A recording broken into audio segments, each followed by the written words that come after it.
ओम श्री परमात्मने नमः। ओम नमो भगवते वासुदेवाय। आज श्रीमद् भागवत महापुराण चतुर्थ स्कंद के अध्याय 18 और 19 की पावन कथा में हम आज सुनेंगे पृथ्वी का दोहन और महाराज पृथु के 100 अश्वमेध यज्ञ। आज हम इस कथा का वर्णन सुनेंगे। ओम श्री कृष्णाय नमो नमः। श्री मैत्री जी इस कथा का वर्णन करते हुए विदुर जी से कहते हैं कि हे विदुर जी, इस समय महाराज पृथु के होठ क्रोध से कांप रहे थे। उनकी इस प्रकार स्तुति करके पृथ्वी ने अपने हृदय को विचार पूर्वक सम्मोहित किया और डरते डरते उनसे इस प्रकार से कहा। पृथ्वी बोली, हे प्रभो, आप अपना क्रोध शांत कीजिए और मैं जो प्रार्थना करती हूँ उसे ध्यान देकर सुनिए। बुद्धिमान पुरुष भ्रमर के समान सभी जगह से सार ग्रहण कर लेते हैं। तत्वदर्शी मुनियों ने इस लोक और परलोक में मनुष्यों का कल्याण करने के लिए कृषि, अग्निहोत्र आदि बहुत से उपाय निकाले हैं और काम में लिए हैं। उन प्राचीन ऋषियों के बताए हुए उपायों का इस समय भी जो पुरुष श्रद्धा पूर्वक भलीभांति आचरण करता है वह सुगमता से अभिष्ट फल प्राप्त कर लेता है। परंतु जो अज्ञानी पुरुष उनका अनादर करके अपने मनः कल्पित उपायों का आश्रय लेता है उसके सभी उपाय और प्रयत्न बार बार निष्फल होते हैं।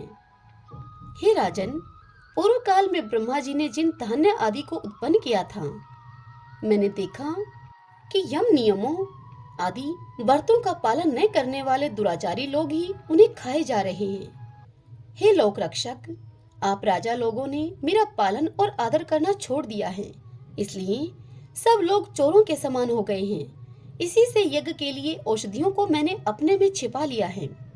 अब अधिक समय हो जाने से अवश्य ही वे धान्य मेरे उदर में जीर्ण हो गए हैं। आप उन्हें पूर्व आचार्यों के बतलाए हुए उपाय से निकाल लीजिए। हे लोकपालक वीर, यदि आपको समस्त प्राणियों के अभिष्ट एवं बल की वृद्धि करने वाले अन्न की आवश्यकता है तो आप मेरे योग्य बछड़ा, दोहन पात्र और दुहने वाले की व्यवस्था कीजिए। मैं उस बछड़े के स्नेह से पिन्हा कर दूध के रूप में आपको सभी अभिष्ट वस्तुएं दे दूंगी। हे राजन, एक बात और है, आपको मुझे समतल करना होगा जिससे कि वर्षा ऋतु बीत जाने पर भी मेरे ऊपर इंद्र का बरसाया हुआ जल सर्वत्र बना रहे, मेरे भीतर की आर्द्रता सूखने न पाए। यह आपके लिए बहुत मंगल कारक होगा। पृथ्वी के कहे हुए ये प्रिय और हितकर वचन सुनकर उन्हें स्वीकार करके महाराज पृथु ने स्वयं मनु को बछड़ा बनाया और अपने हाथ में ही समस्त धान्यों को धो लिया। पृथ्वी के समान अन्य विज्ञजन भी सब जगह से सार ग्रहण कर लेते हैं, अतः उन्होंने भी पृथु जी के द्वारा वश में की हुई वसुंधरा से अपनी अपनी अभिष्ट वस्तुएं धो ली। ऋषियों ने बृहस्पति जी को बछड़ा बनाकर इंद्रिय अर्थात वाणी, मन और श्रोत्र इस रूप में पात्र में पृथ्वी देवी से वेद रूप पवित्र दूध दुहा। देवताओं ने इंद्र को बछड़े के रूप में कल्पना करके स्वर्णमय पात्र में अमृत, वीर्य, औज और शारीरिक बल रूप दूध दुहा। दैत्य और दानुओं ने असुर श्रेष्ठ प्रहलाद जी को वत्स बनाकर लोहे के पात्र में मदिरा और आसव अर्थात ताड़ी आदि रूप का दूध दुहा। गंधर्व और अप्सराओं ने विश्वासु को बछड़ा बनाकर कमल रूप पात्र में संगीत, माधुर्य और सौंदर्य रूप दूध दुहा। श्राद्ध के अधिष्ठाता महाभाग पितृगण ने अयरमा नाम के पितृश्वर को वत्स बनाया और मिट्टी के कच्चे पात्र में श्रद्धा पूर्वक पितरों को अर्पित किया जाने वाला अन्न, जिसे कव्य कहा जाता है, उस रूप में दूध दुहा। फिर कपिल देव जी को बछड़ा बनाकर आकाश रूप पात्र में सिद्धों ने अणिमा आदि अष्ट सिद्धि तथा विद्याधरों ने आकाश गमन आदि विद्याओं को दुहा। किम पुरुष आदि अन्य मायावियों ने मय दानव को बछड़ा बनाया तथा अंतर्ध्यान होना, विचित्र रूप धारण कर लेना आदि संकल्पमयी मायाओं को दुग्ध रूप से दुहा। इसी प्रकार यक्ष, राक्षस तथा भूत पिशाच आदि मांसाहारियों ने भूतनाथ रुद्र को बछड़ा बनाकर रुधिरासव रूप दूध दुहा। बिना फन वाले सांप, नाग और बिच्छू आदि वैशल्य जंतुओं ने तक्षक को बछड़ा बनाकर मुख रूप पात्र में विष रूप दूध दुहा। पशुओं ने भगवान रुद्र के वाहन बैल को वत्स बनाकर वन रूप पात्र में तृण रूप दूध दुहा। बड़ी बड़ी दाढ़ों वाले मांसभक्षी जीवों ने सिंह रूप बछड़े के द्वारा अपने शरीर रूप पात्र में कच्चा मांस रूप दूध दुहा तथा गरुड़ जी को वत्स बनाकर पक्षियों ने कीट पतंगा आदि चर और फल आदि अचर पदार्थों को दुग्ध रूप से दुहा। वृक्षों ने वट को वत्स बनाकर अनेक प्रकार का रस रूप दूध दुहा और पर्वतों ने हिमालय रूप बछड़े के द्वारा अपने शिखर रूप पात्रों में अनेक प्रकार की धातुओं को दुहा। पृथ्वी तो सभी अभिष्ट वस्तुओं को देने वाली है और इस समय वह पृथु जी के अधीन थी। अतः उससे सभी ने अपनी अपनी जाति के मुखिया को बछड़ा बनाकर अलग अलग पात्रों में भिन्न भिन्न प्रकार के पदार्थों को दूध के रूप में दुह लिया। हे कुरुश्रेष्ठ विदुर जी, इस प्रकार पृथु आदि सभी अन्य भोजियों ने भिन्न भिन्न दोहन पात्र और वत्सों के द्वारा अपने अपने विभिन्न अन्य रूप दूध पृथ्वी से दुहे। इससे महाराज पृथु ऐसे प्रसन्न हुए कि सर्व काम दुहा पृथ्वी के प्रति उनका पुत्री के समान स्नेह हो गया और उसे उन्होंने अपनी कन्या के रूप में स्वीकार कर लिया। फिर राजाधिराज पृथु ने अपने धनुष की नोक से पर्वतों को फोड़कर इस सारे भूमंडल को प्रायः समतल कर दिया। वे पिता के समान अपनी प्रजा के पालन पोषण की व्यवस्था में लगे हुए थे। उन्होंने इस समतल भूमि में प्रजा वर्ग के लिए जहां तहां यथायोग्य निवास स्थानों का विभाग किया। अनेकों गांव, कस्बे, नगर, दुर्ग, अहीरों की बस्ती, पशुओं के रहने के स्थान, छावनियां, खाने, किसानों के गांव और पहाड़ों की तलहटी के गांव बसाए। महाराज पृथु से पहले इस पृथ्वी तल पर पूर्व ग्राम आदि का विभाग नहीं था। सब लोग अपने अपने सुविधे के अनुसार बेखटक के जहां तहां बस जाते थे। ओम नमो नारायण, ओम नमो नारायण।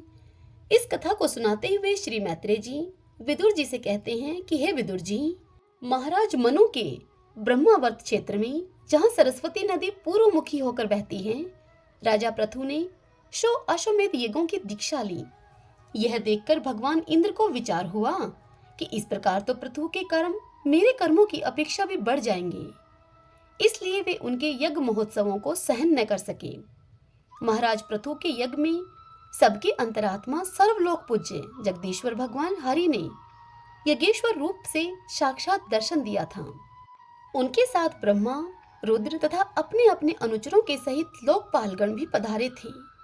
उस समय गंधर्व, मुनि और अप्सराएं प्रभु की कीर्ति गा रहे थे। सिद्ध विद्याधर, दैत्य, दानव, यक्ष, सुनंद, नंद आदि भगवान के प्रमुख पार्षद और जो सर्वदा भगवान की सेवा में लगे रहते हैं, उनकी सेवा के लिए उत्सुक रहते हैं। वे कपिल, नारद, दत्तात्रेय एवं सनकादिक योगेश्वर भी उनके साथ आए थे। हे भारत, उस यज्ञ में यज्ञ सामग्रियों को देने वाली भूमि ने कामधेनु रूप होकर यजमान की सारी कामनाओं को पूर्ण किया था। नदियां, दाख और ईख आदि सब प्रकार के रसों को बहा लाती थीं तथा जिनसे मधु चूता रहता था, ऐसे बड़े बड़े वृक्ष दूध, दही, अन्न और घृत आदि तरह तरह की सामग्रियां समर्पण करते थे। समुद्र बहुत सी रत्न राशियां, पर्वत, भक्ष्य, भोज्य, चौष्य और लेह्य, 4 प्रकार के अन्न तथा लोकपालों के सहित संपूर्ण लोक तरह तरह के उपहार उन्हें समर्पण करते थे। महाराज पृथु तो एकमात्र श्री हरि को ही अपना प्रभु मानते थे। उनकी कृपा से उस यज्ञ अनुष्ठान में उनका बड़ा उत्कर्ष हुआ, किंतु यह बात देवराज इंद्र को सहन न हुई और उन्होंने उसमें विघ्न डालने की भी चेष्टा की। जिस समय महाराज पृथु अंतिम यज्ञ के द्वारा भगवान यज्ञपति की आराधना कर रहे थे, इंद्र ने ईर्ष्यावश गुप्त रूप से उनके यज्ञ का घोड़ा हार लिया। इंद्र ने अपनी रक्षा के लिए कवच रूप से पाखंड वेश धारण कर लिया था, जो अधर्म में धर्म का भ्रम उत्पन्न करने वाला है, जिसका आश्रय लेकर पापी पुरुष भी धर्मात्मा सा जान पड़ता है। इस वेश में वे घोड़े को लिए हुए बड़ी शीघ्रता से आकाश मार्ग से जा रहे थे कि उन पर भगवान अत्रि की दृष्टि पड़ गई। उनके कहने से महाराज पृथु का महारथी पुत्र इंद्र को मारने के लिए उनके पीछे दौड़ा और बड़े क्रोध से बोला, अरे खड़ा रहे। इंद्र सिर पर जटाजूट और शरीर में भस्म धारण किए हुए था। उनका ऐसा वेश देखकर पृथु कुमार ने उन्हें मूर्तिमान धर्म समझा, इसलिए उन पर बाण नहीं छोड़ा। जब वह इंद्र पर वार किए बिना ही लौट आया, तब महर्षि अत्रि ने पुनः उसे इंद्र को मारने के लिए आज्ञा दी। हे वत्स, इस देवता धम इंद्र ने तुम्हारे यज्ञ में विघ्न डाला है, तुम इसे मार डालो। अत्रि मुनि के इस प्रकार उत्साहित करने पर पृथु कुमार क्रोध में भर गया। इंद्र बड़ी तेजी से आकाश में जा रहे थे। उनके पीछे वह इस प्रकार दौड़ा जैसे कि रावण के पीछे जटायु दौड़ा था। स्वर्गपति इंद्र उसे पीछे आते हुए देखकर अपने उस वेश धारण और घोड़े को वहीं पर छोड़कर अंतर्ध्यान हो गए। वह वीर अपना यज्ञ पशु लेकर पिता की यज्ञशाला में लौट आया। शक्तिशाली विदुर जी, सुनिए। उसके उस अद्भुत पराक्रम को देखकर महर्षियों ने उसका नाम विजिताश्व रखा। यज्ञ पशु को चशाल और यूप में बांध दिया गया था। शक्तिशाली इंद्र ने घोर अंधकार फैला दिया और उसी में छिपकर वे फिर उस घोड़े को उसके सोने की जंजीर के समेत फिर से ले गई। अत्रि मुनि ने फिर उन्हें आकाश में तेजी से जाते हुए दिखा दिया, किंतु उनके पास कपाल और खटवांग देखकर पृथुपुत्र ने उनके मार्ग में कोई बाधा न डाली। तब अत्रि ने राजकुमार को फिर से उकसाया और उसने गुस्से में भरकर इंद्र को लक्ष्य बनाकर धनुष पर अपना बाण चढ़ाया। यह देखते ही देवराज उस वेश को और घोड़े को छोड़कर वहीं अंतर्ध्यान हो गए। वीर विजिताश्व अपना घोड़ा लेकर पिता की यज्ञशाला में लौट आया। तब से इंद्र के उस निंदित वेश को मंदबुद्धि पुरुषों ने ग्रहण कर लिया। इंद्र ने अश्वहरण की इच्छा से जो जो रूप धारण किए थे, वे सब पाप के खंड होने के कारण पाखंड कहलाए। यहाँ खंड शब्द चिन्ह का वाचक है। इस प्रकार पृथु के यज्ञ का विध्वंस करने के लिए यज्ञ पशु को चुराते समय इंद्र ने, जिन्हें कई बार ग्रहण करके त्यागा था, उन नगन रक्तांबर तथा कापालिक आदि पाखंड पूर्ण आचारों में मनुष्यों की बुद्धि प्राय मोहित हो जाती है, क्योंकि ये नास्तिक मत देखने में सुंदर हैं और बड़ी बड़ी युक्तियों से अपने पक्ष का समर्थन करते हैं। वास्तव में ये उपधर्म मात्र हैं। लोग भ्रमवश धर्म मानकर उनमें आसक्त हो जाते हैं। इंद्र की इस कुचाल का पता लगने पर परम पराक्रमी महाराज पृथु को बड़ा क्रोध हुआ। उन्होंने अपना धनुष उठाकर उस पर बाण चढ़ाया। उस समय क्रोध वेश के कारण उनकी ओर देखा नहीं जाता था। जब ऋत्विजों ने देखा कि असह्य पराक्रमी महाराज पृथु इंद्र का वध करने को तैयार हैं, तब उन्हें रोकते हुए उन्होंने कहा कि राजन, आप तो बड़े बुद्धिमान हैं। यज्ञ दीक्षा ले लेने पर शास्त्र विहित यज्ञ पशु को छोड़कर और किसी का वध करना उचित नहीं है। इस यज्ञ कार्य में विघ्न डालने वाला आपका शत्रु इंद्र तो आपके सुयश से ही ईर्ष्यावश निस्तेज हो रहा है। हम अमोघ आवाहन मंत्रों के द्वारा उसे यहीं बुला लेते हैं और बलपूर्वक अग्नि में हवन किए देते हैं। हे विदुर जी, यजमान से इस प्रकार सलाह करके उसके याजकों ने क्रोधपूर्वक इंद्र का आह्वान किया। वे शत्रुआ द्वारा आहुति डालना ही चाहते थे कि ब्रह्मा जी ने वहां आकर उन्हें रोक दिया। वे बोले, हे याजकों, तुम्हें इंद्र का वध नहीं करना चाहिए। यह यज्ञ संगक इंद्र तो भगवान की ही मूर्ति है। तुम यज्ञ के द्वारा जिन देवताओं की आराधना कर रहे हो, वे इंद्र के ही तो अंग हैं और उसे तुम यज्ञ द्वारा मारना चाहते हो। पृथु के इस यज्ञ अनुष्ठान में विघ्न डालने के लिए इंद्र ने जो पाखंड फैलाया है, वह धर्म का उच्छेदन करने वाला है। इस बात पर तुम ध्यान दो। अब उससे अधिक विरोध मत करो, नहीं तो वह और भी पाखंड मार्गों का प्रचार करेगा। अच्छा, परम यशस्वी महाराज पृथु के 99 ही यज्ञ रहने दो। फिर राज ऋषि पृथु से कहा कि हे राजन, आप तो मोक्ष धर्म के जानने वाले हैं, अतः अब आपको इन यज्ञ अनुष्ठानों की आवश्यकता नहीं है। आपका मंगल हो। आप और इंद्र दोनों की पवित्र कीर्ति भगवान श्री हरि के शरीर हैं, इसलिए अपने ही स्वरूपभूत इंद्र के प्रति आपको क्रोध नहीं करना चाहिए। आपका यह यज्ञ निर्विघ्न समाप्त नहीं हुआ, इसके लिए आप चिंता न करें। हमारी बात आप आदरपूर्वक स्वीकार कीजिए।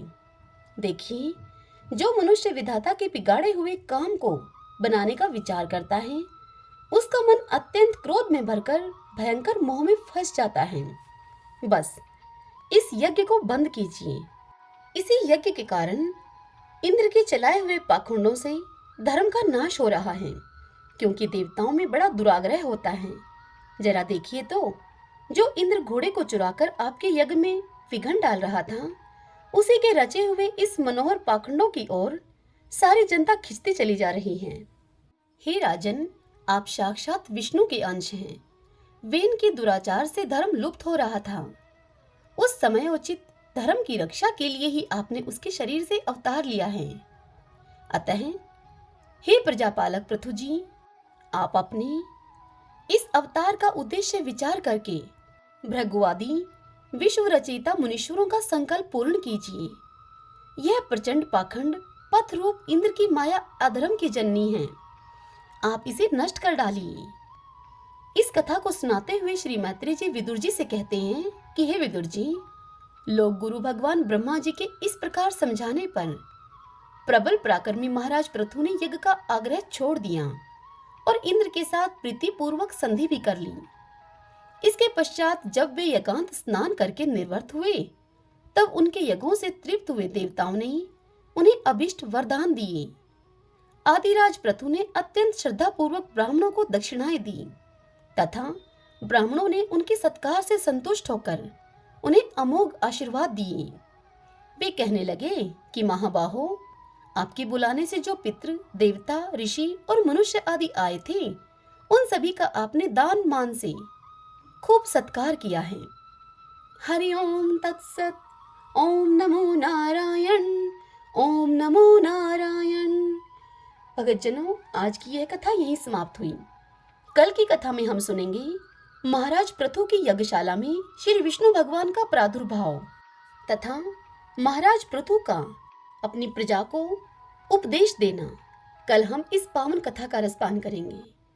ओम श्री कृष्णाय नमो नमः।